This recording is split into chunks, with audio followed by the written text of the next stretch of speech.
राधे राधे भक्तों, आज हम श्रवण करेंगे ज्येष्ठ मास के शुक्ल पक्ष की निर्जला एकादशी व्रत कथा।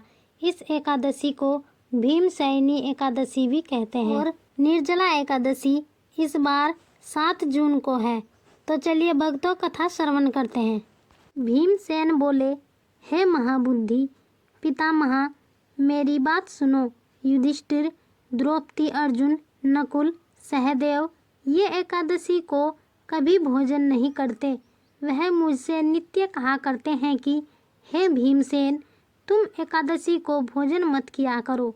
मैं उनसे कहता हूँ कि हे तात, मुझसे भूख सही नहीं जाती। मैं दान करूँगा और विधि पूर्वक केशव का पूजन करूँगा, परंतु बिना उपवास किए एकादशी के व्रत का फल कैसे मिले।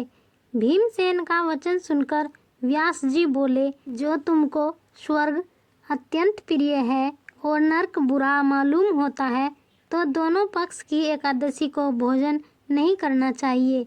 भीमसेन बोले, हे महायुधे, एक बार भोजन करने से भी मुझसे नहीं रहा जाता, फिर उपवास कैसे करूँगा।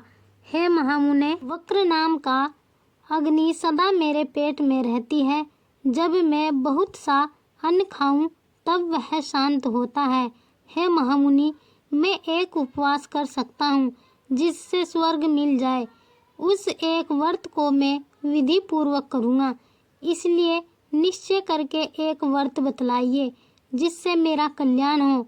व्यास जी बोले, नराधीप, तुमने मानव धर्म और वैदिक धर्म सुना है, परंतु कलियुग में उन धर्मों करने की शक्ति मनुष्य में नहीं है। सरल उपाय, थोड़े धन और कम परिश्रम से महाफल होने की विधि मैं तुमसे कहता हूँ, जो कि सब पुराणों का सार है। जो दोनों पक्ष की एकादशी का व्रत करता है वह नरक में नहीं जाता। व्यास जी का वचन सुनकर भीमसेन पीपल के पत्ते की तरह कांपने लगे और डरकर बोले, हे पितामह, मैं क्या करूं?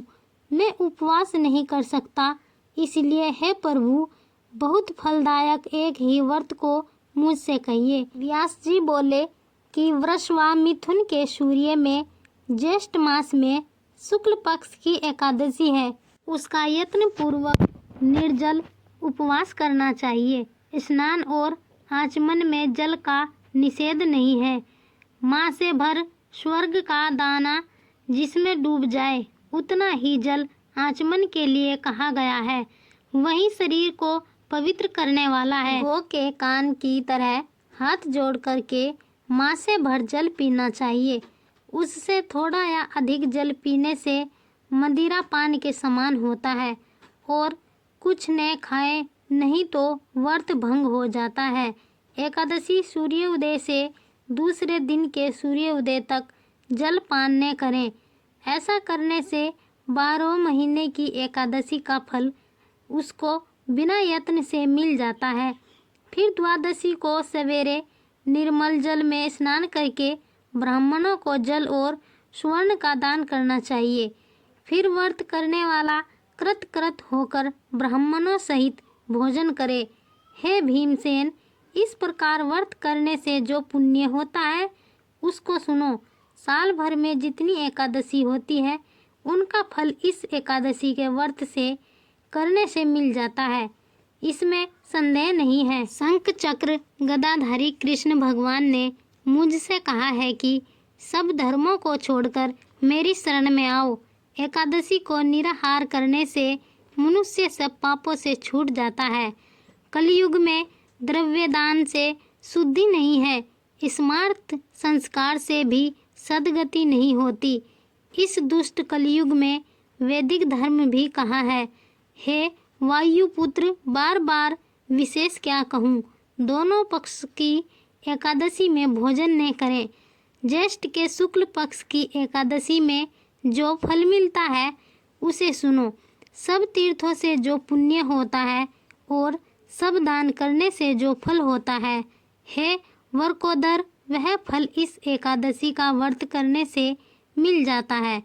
उसी दिन से भीमसेन ने इस निर्जला एकादशी का व्रत किया, तभी से इसका नाम भीमसेन विख्यात हो गया। हे भूपाल, इसी प्रकार से पापों को दूर करने के लिए तुम भी यत्न पूर्वक इसका व्रत और भगवान की पूजा करो। हे अनंत, हे देवेश, मैं आज आपका निर्जल व्रत करूँगा और दूसरे दिन भोजन करूँगा। इस मंत्र को पढ़कर सब पापों को दूर करने के लिए इंद्रियों को वश में करके श्रद्धा पूर्वक व्रत को करें। स्त्री अथवा पुरुष का सुमेरुआ मंद्राचल पर्वत के समान भी पाप हो तो एकादशी के प्रभाव से भस्म हो जाता है। जो कोई उपवास करके रात्रि में जागरण करते हैं और निर्जला के दिन अन्न, गाय, वस्त्र, शैया, आसन, कमंडल, छत्र इनका सुपात्र को दान करते हैं, वे सोने के विमानों में बैठकर स्वर्ग को जाते हैं। मनुष्य को सूर्य भक्ति से इस कथा को सुनने तथा कहते हैं, वे दोनों निसंदेह स्वर्ग को जाते हैं। मनुष्य को सूर्य ग्रहण में श्राद्ध करने से जो फल होता है वह इसके सुनने वालों को मिलता है। दातून करके इसका नियम करें। मैं केशव भगवान को प्रसन्न करने के लिए आचमन के सिवा एकादशी के व्रत में दूसरा जल ग्रहण नहीं करूँगा। द्वादशी के दिन गंध, पुष्प, जल और दीपक से देवताओं के ईश्वर वामन जी का पूजन करना चाहिए। विधि पूर्वक पूजन करके इस मंत्र का उच्चारण करें। हे देवताओं के ईश्वर, हे इंद्रियों के ईश्वर, हे संसार के समुद्र से पार करने वाले, जल से भरे हुए कलश और पंखी के दान करने से मुझको परम गति दीजिए। ऐसा कहकर ब्राह्मण के लिए शक्ति के अनुसार कलश देने चाहिए। इस प्रकार जो पवित्र और पापों को दूर करने वाली इस एकादशी का व्रत करता है वह सब पापों से छूटकर परम पद को प्राप्त होता है। तो भक्तों, यह थी निर्जला एकादशी व्रत कथा। योगिनी एकादशी व्रत कथा श्रवण करने के लिए हमारा YouTube चैनल सब्सक्राइब और वीडियो को लाइक जरूर करें। राधे राधे।